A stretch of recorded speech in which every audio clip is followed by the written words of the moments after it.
तर एकदम झणझणीत अशी आपली वांग्याची भाजी आणि भाकरी तयार आहे। आवडली असेल तर लाईक करा, शेअर करा आणि सबस्क्राईब करा आपल्या चॅनलला।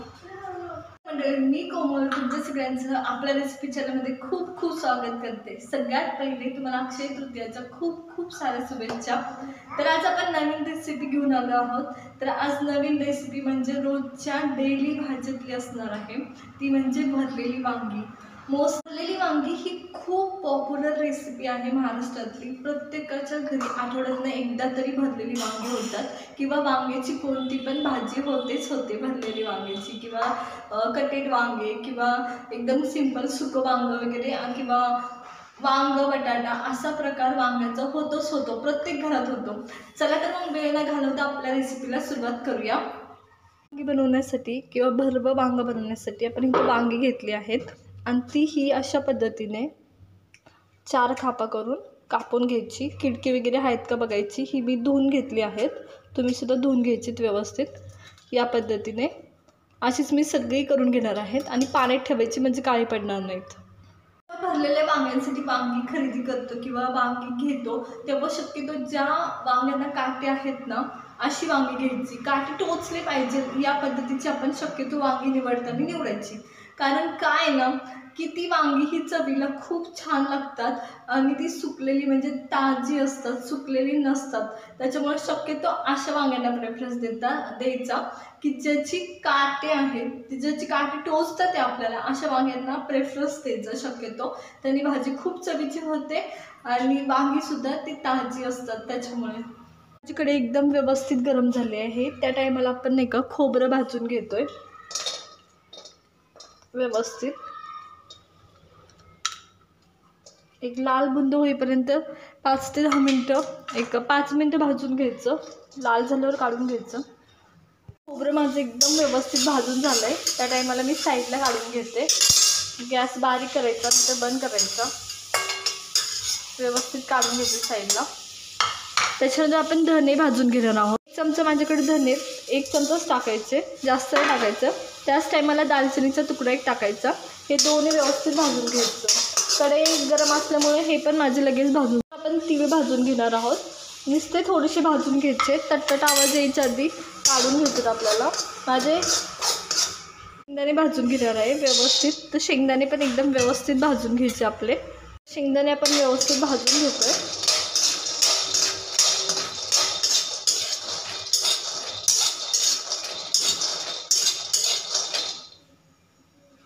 भाजून झालेत, आपण काढून घेतो आता। सगळ्या गोष्टी आपण मिक्सरमध्ये काढून ते वाटून घेणार आहोत। गार झाल्या पाहिजे, लक्षात घ्या। तर आधी खोबरे, तीळ, त्याच्यानंतर दालचिनीचा तुकडा, धनेपूड, हे सगळ्या गोष्टी टाकते मी आणि त्याचबरोबर लसूण, कोथिंबीर, त्यानंतरून लाल तिखट,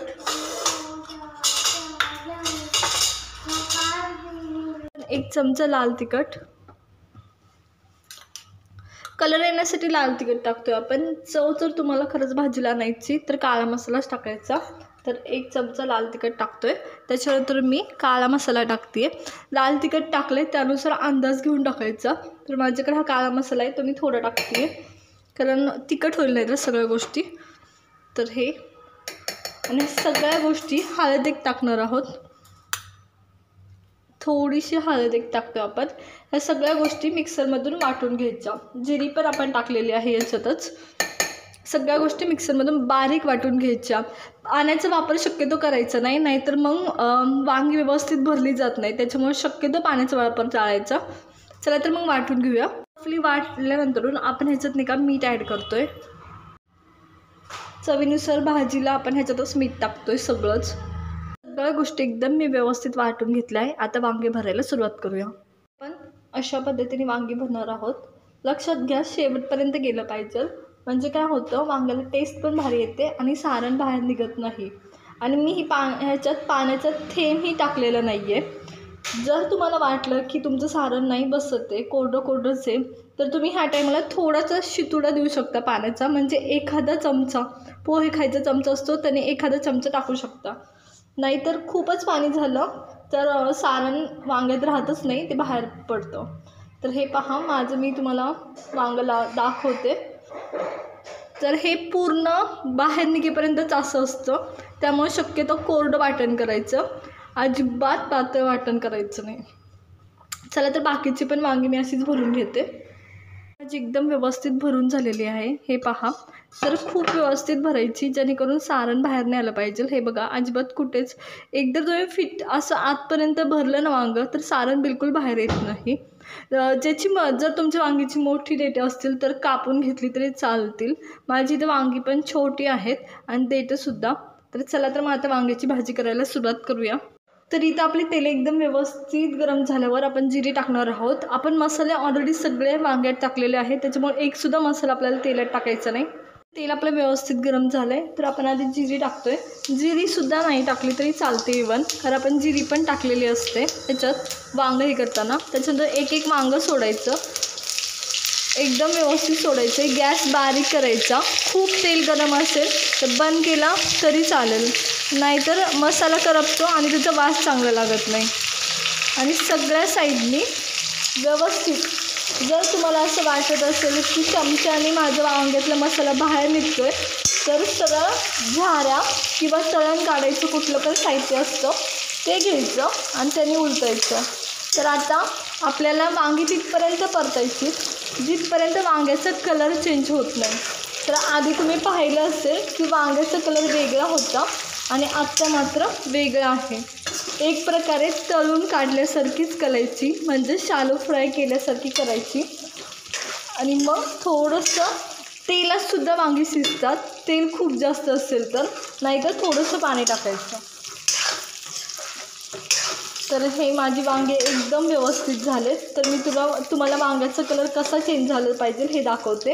हे पहा, जांभळटसर कलर झाला आहे ह्याचा. काळजी घ्यायची, भाजतं थोडंसं, तर ह्याचा कलर एकदम जांभळटसर. आणि देठांचा कलर हिरवागार होतो जेव्हा वांगी व्यवस्थित फ्राय होतात तेव्हा. तर चला आता हे आपण बारीक गॅसवर थोडंसं किंचितचं पाणी टाकून, ज्याच्यात आपण हे केलं होतं मसाला वाटला होता त्याच्यात पाणी टाकलं मी त्याच भांड्यात. आणि ते थोडंसं म्हणजे अर्धा कपपेक्षा पण कमी पाणी मी टाकले आणि त्याच्यावरच आपण वांगी वाफवून घेणार आहोत. चला तर मग वाफवून घेऊया. एक 10 ते 15 मिनटात वांगी होतात, कारण ऑलरेडी तेलात आपण परतलेली आहेत. चला तर झाकण ठेवूया आणि वाफवून घेऊया. आपण ताट झाकून हे 15 मिनटं शिजवून घेणार आहोत. आपली वांगी शिजून होत आहे, तोपर्यंत चॅनलला सबस्क्राईब करा, लाईक करा आणि शेअर करा. वांगं कसं झालं आपण काढून घ्यायचं, खूप काळजी घ्यायची, भाजतं. तर हे पहा, खूप सुरेख दिसते आणि तुम्हाला दिसते का वरती तेल दिसते. तर हे व्यवस्थित शिजलं आहे. गॅस बंद करून घेते मी आधी. तर हे व्यवस्थित एकदम शिजलेलं आहे आपलं वांगं. तर आता खूप जणांना प्रश्न असेल की आपण मगाशी एकच चमचा पाणी टाकलं आणि हे 1 चमचा शिजलं असेल का. तर खरं तर तेल जास्त असेल तर शिजतं. आणि तुम्हाला असं वाटलं की नाही माझं वांगं नाही शिजत आहे, तर सरळ थोडं थोडं पाणी टाकत जायचं. एक 5 मिनिटांनी काढून घ्यायचं, 5-5 मिनिटांनी काढून पाहायचं. 5 मिनटं झाली की काढून पाहायचं. जर सुकं वाटलं, खूपच म्हणजे असं कोरडं चिटका लागलं आहे खाली, की काय करायचं आता, तर मग मात्र 1-1 चमचा पाणी टाकायला सुरुवात करायची. खूपच सुरेख दिसते, खूप म्हणजे खूप सुरेख दिसते वांगं, एकदम छान. हे काढून घेणार आहोत आपण आता साईडला. चला तर काढून घेऊया. खूप सुरेख दिसते वांगं. आता आपण काढून घेणार आहोत सगळी वांगे. चला तर मी तुम्हाला 1-1 काढून दाखवते, सारण त्याच्यात आहे का नाही ते. इथे 1-1 वांगं काढून दाखवते. तर हे पहा, एकदम सारण आहे तसंच आहे, बिलकुल निघालं नाही आहे. हे भासते मला आता. तर हे पहा, एकदम सारण आहे तसं आहे. तर हे काढून घेऊया आपण सगळी वांगी, व्यवस्थित काढून घ्यायची. तर हे पहा, एकदम छान आहेत, कुठेच सारण नाही निघलेलं. तर हे सगळी साईडला काढून घेऊया आपण. आपली वांग्याची भाजी तयार आहे. थोडीशी कोथिंबीर टाकणार आहोत आपण. कोथिंबीरने डेकोरेट करून घेणार आहोत थोडंसं, एकदम फार सुरेख दिसतंय. लाईक करा, शेअर करा आणि सबस्क्राईब करा आपल्या चॅनलला. आजची भरलेली वांग्याची रेसिपी कशी वाटली आम्हाला हे नक्की सांगा. आणि पुढची कोणत्या पदार्थाची रेसिपी तुम्हाला पाहायला आवडेल हे सुद्धा आम्हाला नक्की सांगा. चला तर भेटूया परत नवीन रेसिपीसोबत.